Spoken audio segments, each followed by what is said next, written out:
2025 ମସିହାର ଯୁକ୍ତ 2 ପରୀକ୍ଷା ଫଳ କେବେ ବାହାରିବ ତାର ଫାଇନାଲ ତାରିଖ ଆସିଯାଇଛି।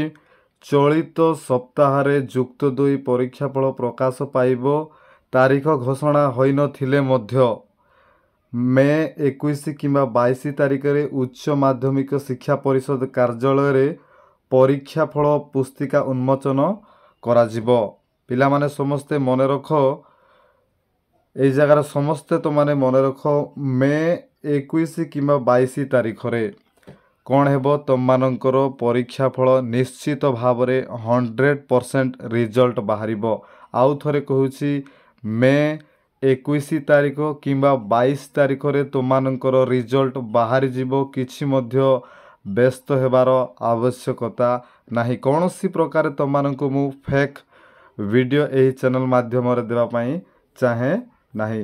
ମୋର ପ୍ରିୟର ଛାତ୍ରଛାତ୍ରୀମାନେ, এই ଜାଗାରେ ତୁମମାନେ ଦେଖୁଥିବ, ତେଣୁ ଚଳିତ ବର୍ଷ ଗୋଟିଏ ସମୟରେ କଳା, ବିଜ୍ଞାନ, ବାଣିଜ୍ୟ, ଧନ୍ଦାମୂଳକ ବିଭାଗର ଫଳ ପ୍ରକାଶ କରାଯିବ। କାହିଁକି ଲେଟ୍ ହେଉଛି?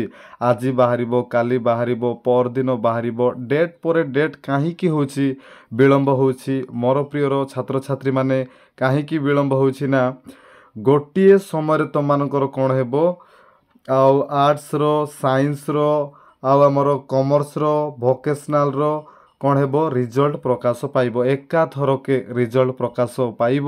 ତେଣୁ ବିଳମ୍ବ ହେଉଛି। କେଉଁ ୱେବସାଇଟ୍ରେ ଶୀଘ୍ର ରିଜଲ୍ଟ ବାହାରିବ ତାହା ଜାଣିବା ପାଇଁ ଏହି ଚ୍ୟାନେଲକୁ ସବସ୍କ୍ରାଇବ୍ କରି ରଖ। ଆଉ ପ୍ଲସ୍ ଟୁ ପାସ୍ ପରେ ଯଦି ତୁମମାନେ ଚାକିରି କରିବାକୁ ଚାହୁଁଛ, ପ୍ଲସ୍ ଟୁ ପାସ୍ ପରେ ଯଦି ଚାକିରି କରିବା ପାଇଁ ଚାହୁଁଛ, ତାହେଲେ ଏହି ଚ୍ୟାନେଲକୁ ସବସ୍କ୍ରାଇବ୍ କରି ରଖ।